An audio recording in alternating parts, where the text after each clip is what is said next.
Sir মূলত আজ কী বিষয়ে প্রশিক্ষণ ছিল এখানে?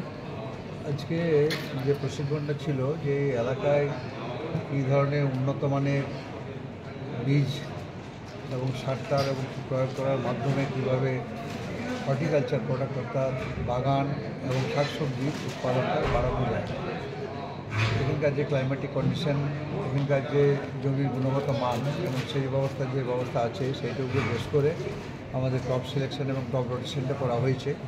সেগুলোই চাষিদিকে বলা হয়েছে যে আপনার ট্র্যাডিশনাল ব্যাপার থেকে একটু সরে এসে যে সমস্ত শস্যগুলো উৎপাদন করলে বা সবজি উৎপাদন করলে বা ফলের বাগান লাগালে আপনাদের দুটো পয়সা রোজগার বেশি হবে, সেই সমস্ত জিনিসপত্রগুলো চাষবাস করা দরকার আছে।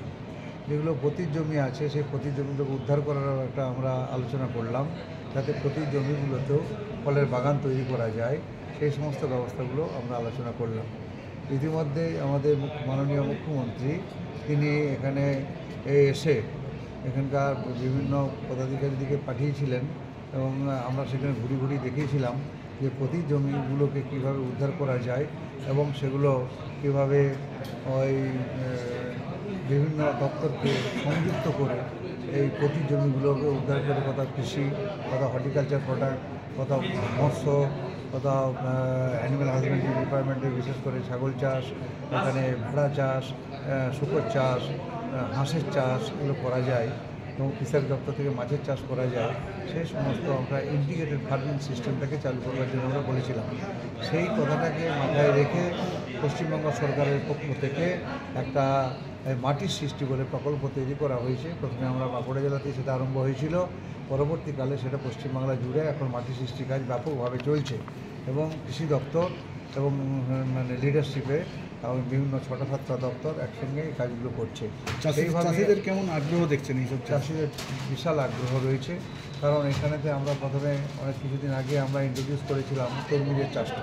প্রথম চাষটা করতে একটু অসুবিধা হচ্ছিল, কিন্তু পরবর্তীকালে যখন চাষিরা দেখলেন যে এই চাষটা করে বেশি লাভ হচ্ছে, তখন এই চাষটার পরিমাণটা বেড়ে গেছে এবং সেখানে বাজারও পাওয়া যাচ্ছে, ভালো দামও পাওয়া যাচ্ছে, সুতরাং চাষিরা খুব ভালোভাবেই চাষ করছে। সেইভাবেই আমরা সেটি উদাহরণ টেনে আমরা বললাম যে আপনারা যদি আরও নিত্য নতুন ফলের চাষ করেন, আমরা সেটা চাহিদা আছে, তাহলে আপনারা সেখান থেকেও উপার্জন করতে পারবেন। আবার এমন কিছু ফসল আছে যেখানে এখানকার ব্যাপারটা হচ্ছে কি, এখানকার মাটি, এখানকার এরিয়াটা একটু উঁচু জায়গা, জল জমে না, সুতরাং এখানে বর্ষাকালীন পেঁয়াজ চাষের পক্ষে খুব উপযুক্ত জায়গা, ফল চাষের পক্ষে উপযুক্ত জায়গা এবং কিছু চাষ যেগুলো বর্ষাকালে বিশেষ করে ধান চাষ, ডাউন এলাকাতে ধানের চাষ হয়, এই জায়গাগুলোতে ধান বাদেও এখানকে বিভিন্ন ধরনের সবজি চাষ হতে পারে।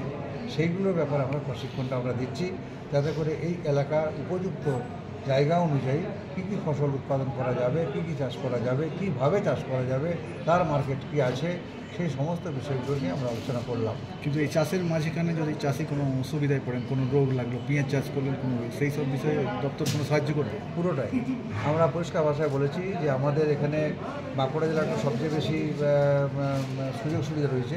কৃষি দপ্তর এবং হর্টিকালচার দপ্তর এরা অত্যন্তভাবে এগিয়ে চলছে। তার সঙ্গে সঙ্গে এখানে একটা কৃষি বিজ্ঞান কেন্দ্র আছে সোনামুখীতে, তারাও খুব এফেক্টিভ আছে এবং সিএডিসি আছে, কম্প্রিহেন্সিভ এরিয়া ডেভেলপমেন্ট কর্পোরেশন, সেখানেও আমাদের কৃষি বিজ্ঞানীরা রয়েছে এবং আমাদের কেভিকেতেও আমাদের কৃষি বিজ্ঞানীরা রয়েছে এবং আমাদের হর্টিকালচার এবং এগ্রিকালচার সায়েন্সের সব লোক রয়েছে।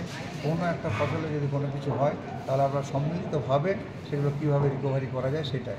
শুধু তাই নয়, মাননীয় মুখ্যমন্ত্রী আমাদের অনুরোধে সাধনাতে কৃষি বিশ্ববিদ্যালয়ের একটি পার্ট তৈরি করে দিয়েছেন, সেখানে একটি কৃষি কলেজ তৈরি হয়েছে, সেখানে বিশেষ অধ্যাপকরা রয়েছেন, সেই অধ্যাপকরা ওখানে সাহায্য করতে এগিয়ে আসেন।